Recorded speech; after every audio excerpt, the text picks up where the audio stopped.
All right. How are we doing, guys? Gary, see you joined the chat. Good to have you here.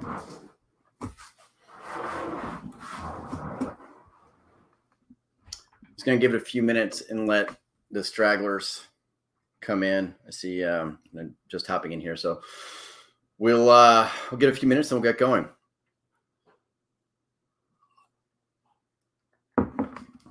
Awesome. Thanks, Bob. Don't even have to ask the question. I appreciate it. No delay or anything, Bob. This is a new platform we're using for the Lunch and Learn, obviously.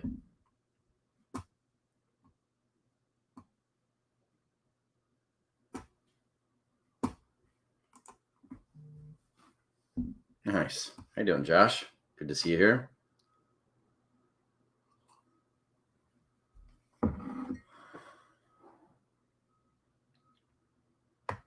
Great. Thank you, Gary. All right. 1 second. I'll hop in. I'm just going to open the window. It's a little hot in here.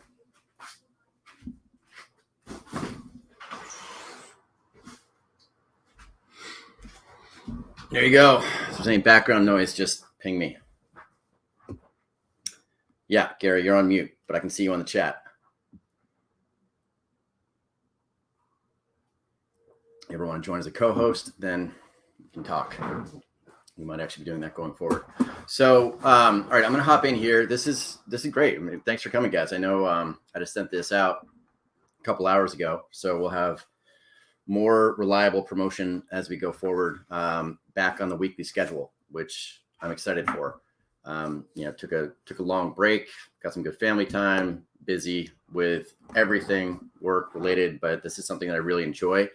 And it helps me, it forces me to stay on the front end of everything that's happening with deal origination, the deal origination tools. It's easy to get buried in the weeds of running your business and not zip up to 30,000 feet. I've always really, really enjoyed this because it pushes me to do that at least once a week and get back into these 5 stages that I've been going through for 5 years now. And honestly, it keeps me honest. So this helps me, this helps my business to get back in here and actually do the stuff that I'm preaching. I'm just like one of you, right? I'm running my own business and it's easy to lose track of this stuff.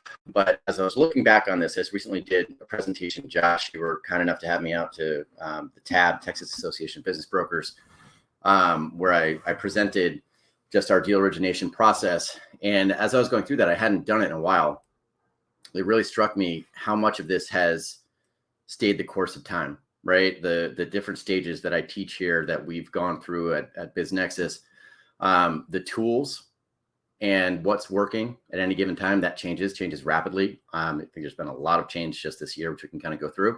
But the actual stages of approaching deal origination as a long game and niching down, I think we've really kind of hit our sweet spot here where everyone's starting to talk about this. For a long time, that wasn't the case. And let me go through briefly, not so briefly. I think I'm going to talk for about half an hour. We can kind of jump into some questions. But my game plan for today is to go through our general process and talk about some things that have been working well, not working in each stage of the process, but really set it up so that in the weeks to come, we can dig in on any area that you guys want. So that's how we've done it in the past. That's how I'd like to do it going forward.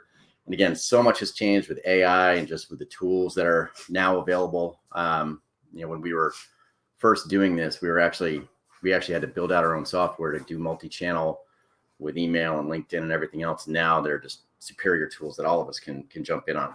So really exciting times and excited to be back here. So thanks for attending, guys. I'm just going to hop in. I do see a lot of people who I have not met. So I'm assuming we've got a healthy mix of brokers and buyers. That's typically how it works. You're all here for deal origination. Really doesn't matter. You're going after the same prospect, the same end target. And that's something that I do like to try to make clear with any of our clients and anybody who we speak with about deal origination along the way.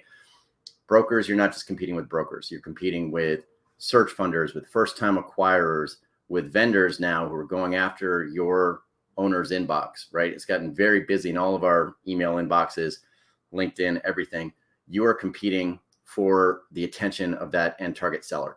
So with that in mind, we approach deal origination as a process that's appropriate for buyers, is appropriate for brokers. It's just, buyers, you're trying to get the LOI, brokers, you're trying to get the engagement, but you're going after that same target with different value props. I've been at this in M&A for a long time, 20 years. For those of you who have been with this presentation for the past 5 years, you see this is my daughter. It used to be my son. So I've gone through a couple children through the course of this lunch and learn. Think, bigger forehead, a little more gray in the beard, but same kind of stuff. We do it, week in, week out. We work with BizNexus Concierge. That is our full service deal origination program.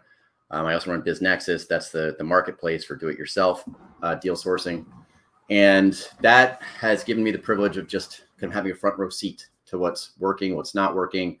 A lot of mistakes, right? Whether that's mistakes that we make, which we do on an ongoing basis, we course correct, but mistakes, especially that prospects who come in and wind up joining up with us, we always ask them what's working, what's not working. And we get a really unique view, I think, of where people have been making mistakes, what's working, but oftentimes what is not working is more informative for us. So that's me. The main gist, you're going to see some old slides here that I go through. This and a couple others are actually from an IBBA presentation that I did, I think, like in 2018. And the gist, like back then, when a lot of intermediaries were just approaching digital marketing as if it was this new, kind of like AI has hit us now in 2023. Like digital marketing was the transformational shift for a lot of the brick and mortar brokers. And that's a lifetime ago now. But what was different then is still different now. Basically, your end seller prospect knows a hell of a lot more about you.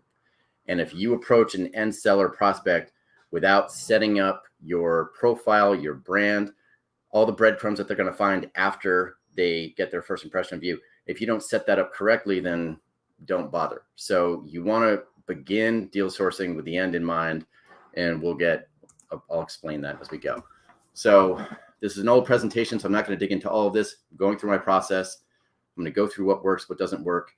If you guys want to talk about anything specific that you hear about in this presentation in the weeks to come, just shoot me an email. We'll follow up after the webinar, and you can let us know what you'd like us to dig into. This has always been done based on feedback. I want to keep it that way as we go forward in this new iteration.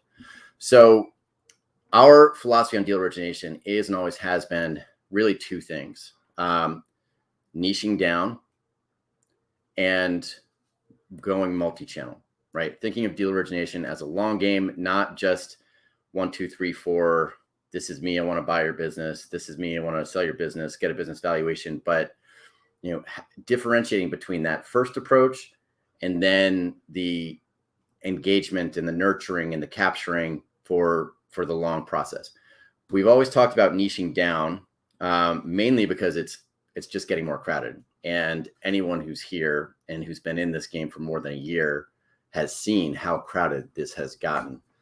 And that is just a bigger argument for niching down going forward, because this is not going to change. If the market's going south, if transaction volume is dropping and competition keeps increasing, this is going to be more and more competitive. So the sooner you can put your flag in the ground, you stake a claim on your niche and start building, I think the better. And we've seen this in 2023 with our clients. I mean, to be open and honest, we've seen it clearly. The clients who are generalists, the clients who are geographic focused, we have struggled. They have struggled. Those campaigns have not gone nearly as well as our clients who have been niche down. So much so that we're not even taking on clients unless they agree to be in a niche, or they're moving into a niche, or they are niche down. And that is because we just don't think we're going to have the success in this environment going forward unless we're working with people who are niched. So what is niching down, and why do you do it? You're building your authority within a certain space, right? And you're prospecting not just to your end target sellers, but to the referral prospects, right? The financial advisors, the lawyers, the accountants, the commercial insurance reps, the niche vendors, right? So if you're focused on acquiring a fintech company, could you focus on a software dev company that works with fintech companies and build those relationships? All of that has to be factored in with a very specific niche. And then you want to build up your reputation as a qualified authority within that niche over time, lead with value, but then make sure you're tracking the hell out of every interaction so you know when the time is right to kind of go and make a salesy close or salesy approach. We approach our deal origination in 5 stages.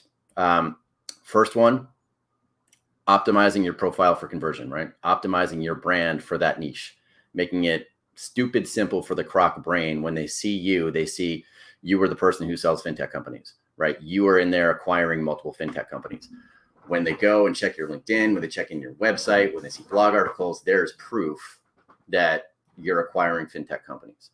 The second phase is the targeting. So you want to get really specific on your targeting, and not just for your end target seller, but for those referral prospects. And that goes down to, financial advisors. Are you going after boutique financial advisor referral prospects who might still be building their book of business? Or are you going after financial advisors who have been in that game for over 11 years and they're working for a larger Morgan Stanley type operation? So they're less likely to actually be looking for a referral partnership, be focused on that. So we go through all the specifics of the targeting for each prospect type, and we'll dig into those in the lunch and learns. But really getting granular with your targeting before you build out any campaigns.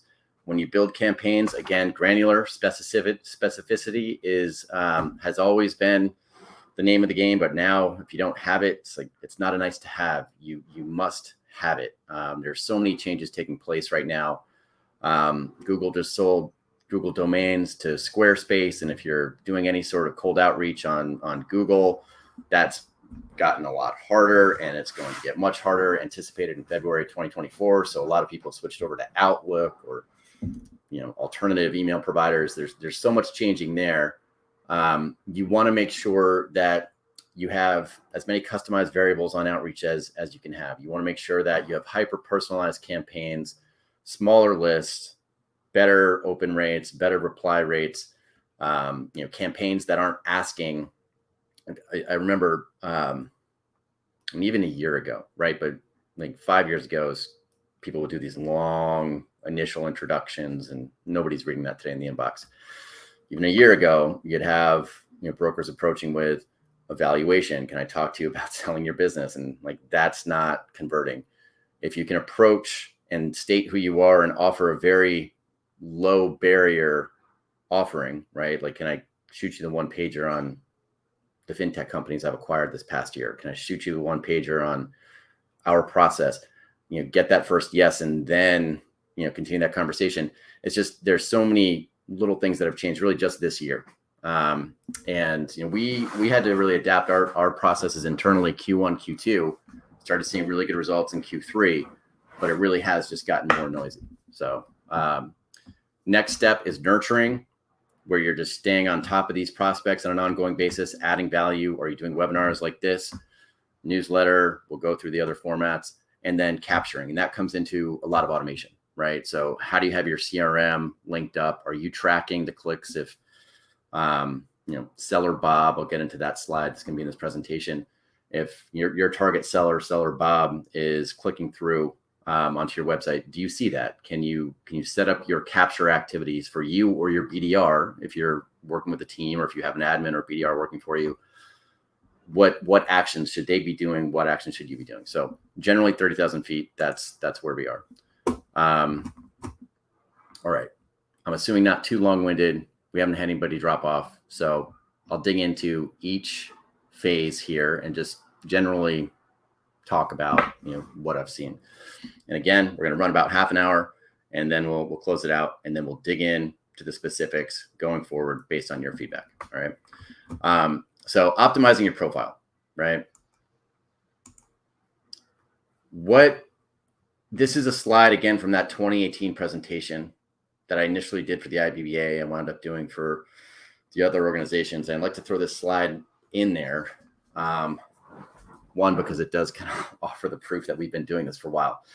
But two, it's still so relevant, right? And this gray-haired guy I called Seller Bob in 2018.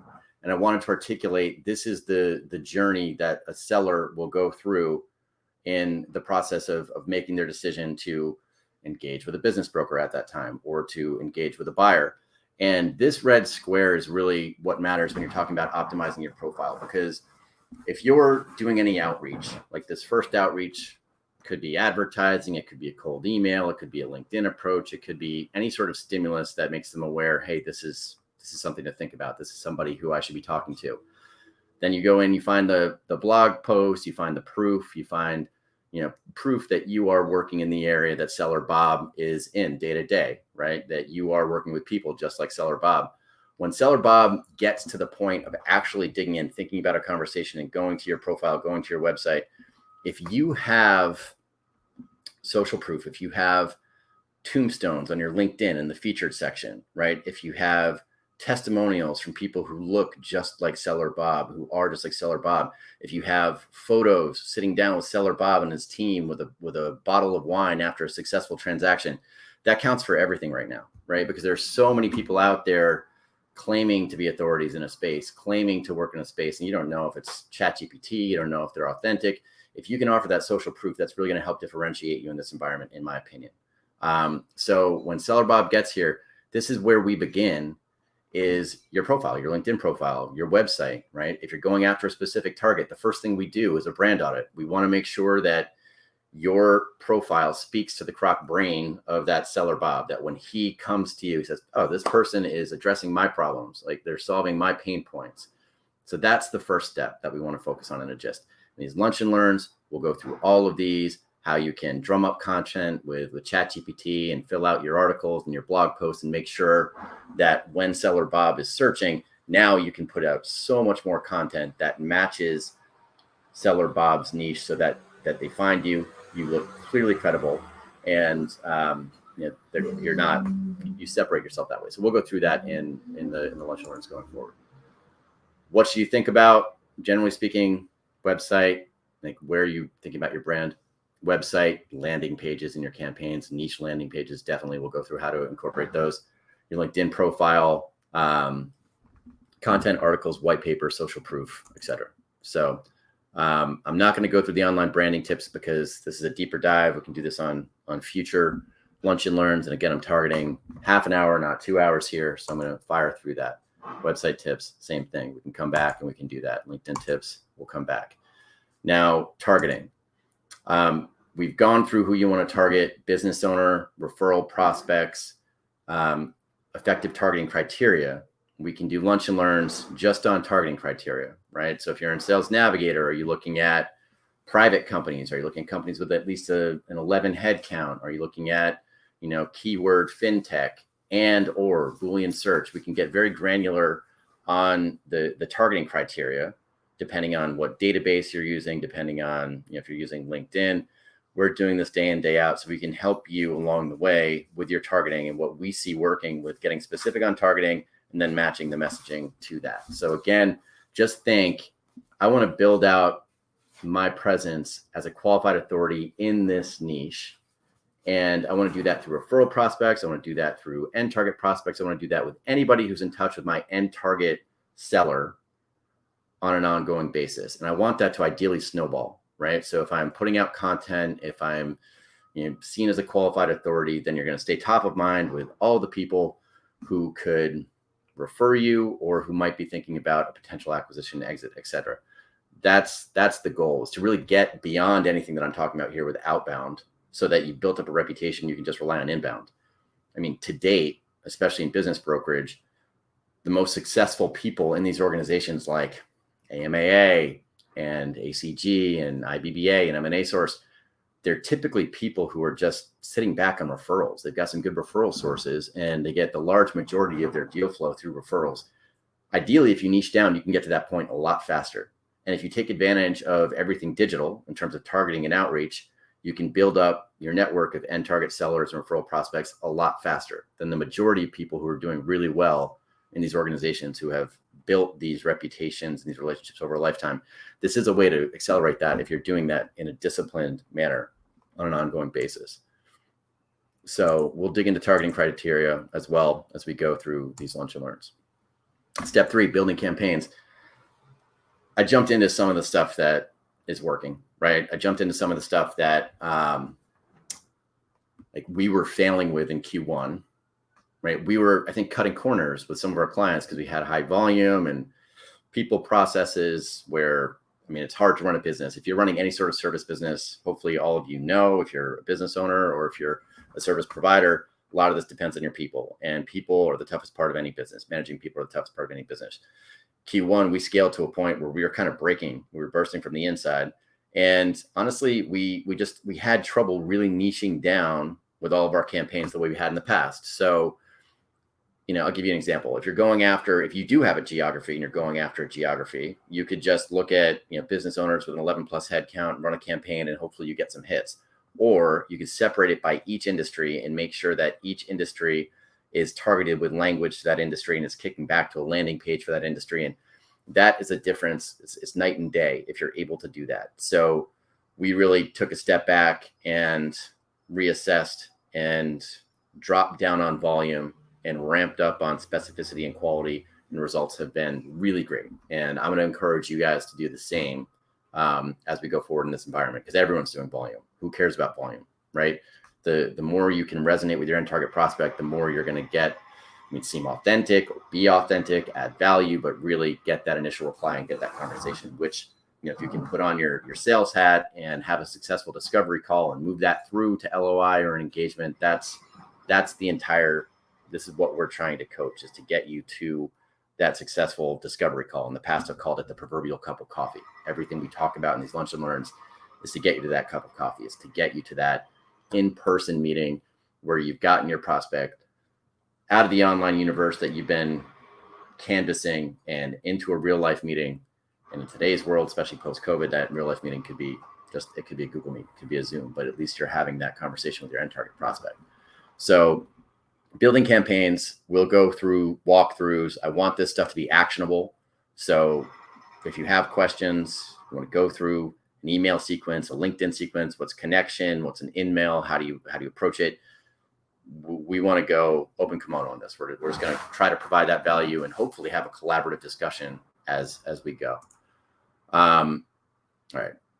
Email, LinkedIn, phone, text, snail mail. Text has been super interesting. If you have people who are opting into that, there are certain areas in M&A where it's like you'll have an owner who's interested, and then it's just impossibly hard to actually lock them down for the meeting, even though you know that they want it and they've expressed interest and they want to meet.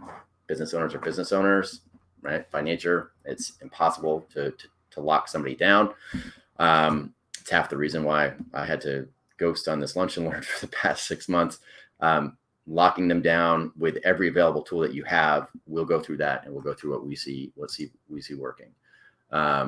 We'll get into all the tips for the specific channels as well. Again, each one of these could be its own lunch and learn. Step 4, nurturing. Newsletter, webinar, content. If you're a busy professional, if you're a busy intermediary, if you're busy with acquisitions, can you hack it? Can you get on somebody else's podcast? Can you get on somebody else's webinar? Are you leveraging these tools the right way? This webinar is a great example. I think we have 21 people live in this. I did not promote this the appropriate way, but again, it's my first at bat in a really long time, so I didn't really want to go big on the first one. But are you promoting that webinar the right way? We'll show you the way that we're doing it, what works when we're actually promoting it, and not just doing an email 2 hours before the webinar. But then also, what are you doing with the registrants? We've got 21 live people now, but we had, I think, 60 people before I checked. An hour before the webinar, we had 60 registrants. So those 60 people who registered, I know they're interested in deal origination, right? So what am I doing there? Am I following up? Are we sending them something of value? Am I asking them a question before the webinar? Is there something that we can talk about? And then if we reference that, can you follow up with that person? It's not duplicitous. It's ways to make sure that you're able to have a conversation with someone who's genuinely interested in your service. Are you setting yourself up to capture that interest as it presents itself? So tools like this, if you're leveraging the right way, it'll separate you from the 99% of people who are doing webinars, and they're not following up with registrants. They're not differentiating between who shows up and who registers, right? I mean, it kind of doesn't matter if anybody shows up for your webinar. If none of you had showed up today, I'd still do this, and I'd have the video, and I'd be able to follow up with the registrants if they're registrants. And that is insanely valuable if you're leveraging it the right way. So we're going to show you how we do that and what we see working. with M&A specifically. Newsletter tips, webinar tips, content tips, video, audio, all of this. Again, each one of those could be its own lunch and learn. We'll be doing this going forward. So this, like 30,000 foot, I know I'm vomiting a lot of information on you. This is not how the lunch and learns are going to shake out going forward. We're going to zip into one of these phases and one tactic that we see working and kind of go deep and narrow and give you something that's actionable. That's how we've always done it in the past. That's what we're going to do going forward. We don't do the big long-winded introductions. We just want to zip in on something. We assume that you're familiar with this 5-stage process and we jump right in. Capture. Now, this is the area where we talk about automation. This is the area where we talk about, call to action placements. This is the area where we talk about if you're sending out a newsletter, are you, putting in the call to action button? Do you know anybody who's thinking about selling their business? Like, we offer generous referral fees, right? You have that on an ongoing basis. If you're using a CRM, like we like Pipedrive. We're an official partner of Pipedrive. We've used HubSpot and SharpSpring, and we've used every CRM out there. At the end of the day, it doesn't matter which CRM you're using, as long as you're actually using it. And if you're disciplined using your CRM, you're going to differentiate yourself from the majority of your peers. And that's for, even though the majority of business brokers it's a very different target persona than the majority of search funders. Neither of you are really using your CRMs religiously the way you should be. Brokers, I don't know why, because you're in this for the long game. It counts for so much. If you're one of your key differentiators as an intermediary, as a business broker, or as a capital provider who's going after a specific target for 7-10 years, for a longer time than 1 or 2 years, which is the typical time frame for these individual acquirers, these search funders who will go in and try to buy a business and then either make an acquisition or not. One of your biggest differentiators is that you're in this for the long game, is that you're able to build up this niche reputation, is that you're able to get this flywheel going and get the sellers coming to you first. So if you're not using a CRM, you are shooting yourself in the foot in this environment. If you're not doing it religiously, if you're not setting up things like tracking and lead scoring, right? If someone is visiting your sell a business page or your business valuation page multiple times, if they're a business owner, you want to weight them more than other visitors. You want their lead score. If you have a lead score 1 to 100 and you set like anything over 80, I want that task to go to me. I want a sales call task to go to me. That's the kind of stuff that you want to be doing, leveraging a CRM so it's automated, so that you make sure that you can reach out to an owner when they've indicated interest. Not cold calling, but calling based on activity that indicates they're thinking about it. Retargeting, super cheap, very effective in M&A. I've been saying that for 5 years, only more true now. Yeah. So key takeaways of our process, this presentation, this is left over from the tab presentation, building up your niche persona, building up your niche practice, right? Leading with value, educating within that niche, really nailing your nurture process. So differentiating between the get in front of your prospect with cold email or LinkedIn or whatever tool you're using, the 3-4 email drip where you say, this is who I am, this is what I do. Do you want to see this sales deck? Do you want to see my one pager? Can I send you information on how we do it? But really, like, do you want to talk about this now or not? 99% of the people who you approach this industry will not be ready at first pass to have a conversation with you about exiting their business, about potential valuation for their most sensitive asset, for their biggest asset. You're going to have to earn that trust. And so that's the second part, where if you don't get that connection, if you don't get that hand raise at the first pass, you need to have an effective program in place for nurturing them, for staying on top of them, for staying top of mind. The people who differentiate between that first phase and the second long phase, that is the difference between, are you staying on 100% of these prospects, or are you going for that small percentage that might want to have a conversation right now because it's like lightning in a bottle. You caught them in the moment, right? Maybe they're going through a divorce, or there's some sort of health issue, and there's something that is driving a transaction, motivating a transaction. That's not going to be the majority of cases, like not even close. So you want to make sure that you are staying in front of them over the long term after first approach. Big mistakes that we see, again, still, it's like getting the message across in this industry. There's a lot of ego in this industry. Put that aside. Less about you, more about them, right? Making sure that people see a solution to their pain points. Seller Bob sees you work with Seller Bobs. You care about Seller Bobs. You're speaking to Seller Bob's pain points. Like, sure, there's a time and a place to differentiate yourself based on your credentials, based on what you do.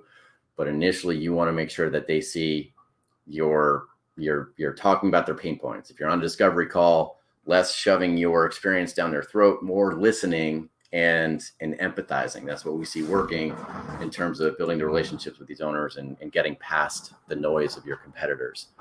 And again, like you probably don't want to attend these lunch and learns at all if you don't want to niche down, because I'm going to say that every week we talk about that. And it's because it's what I believe. It's what I believe for a long time in terms of really separating yourself in this industry. I mean, it's hard to get an owner's interest for a transaction if you're just starting out.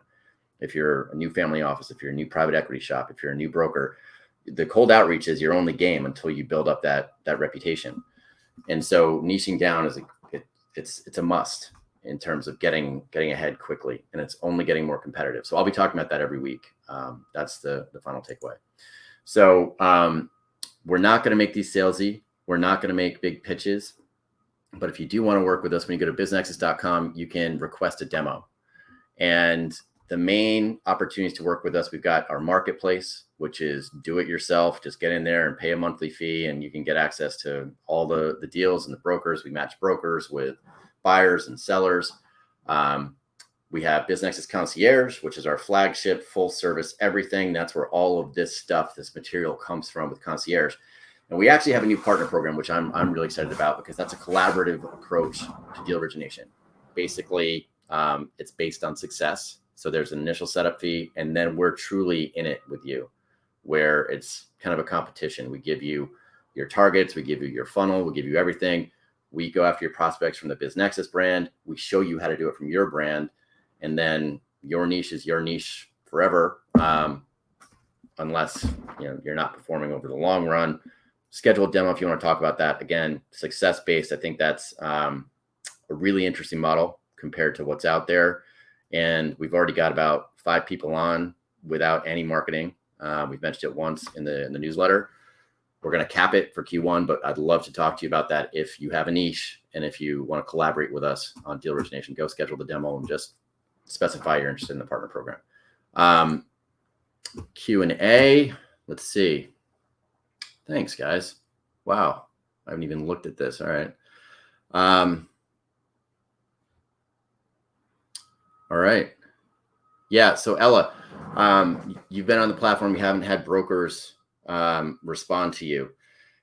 This is not on the topic of the lunch and learn, but it is a problem with this industry. So I am going to address it. The broker response time as an industry is something that the industry has to work on. This is not something that's unique to the BizNexus platform. I think it's just it's a problem with the industry. So when you click on a broker's deal or a broker's profile, we're showing you the broker's phone number, we're showing you the broker's LinkedIn, we're showing you the broker's email, we're giving you every opportunity to connect with them off platform. That's a big difference between our platform and the other platforms out there. We're not trying to capture that transaction in our marketplace. We just want to make the match. So if a broker's not getting back to you, I'd suggest reaching out on LinkedIn. I'd suggest calling them. And you can always email us, nudge@biznexus.com, and we'll just give them a kick in the butt for you. We'll track them down and say, this person has been trying to get a hold of you. So nudge@biznexus.com, or reach out outside the platform. If you're still having trouble, just schedule a meeting with me, because I want to hear about this stuff. And if we can fix it, we want to. So thank you for that. All right. Okay, guys. So that's it for today. That's the lunch and learn. I'm excited to do this. We'll have it next Wednesday, 1 o'clock. We're going to do this week in, week out. If you have any feedback, please just reply to the email that you got today with the newsletter and let us know what you want to dig into, what you want to spend more time on, less time on. We want to base this off of your feedback going forward. So that is valuable. Thanks, guys. And we'll end it here.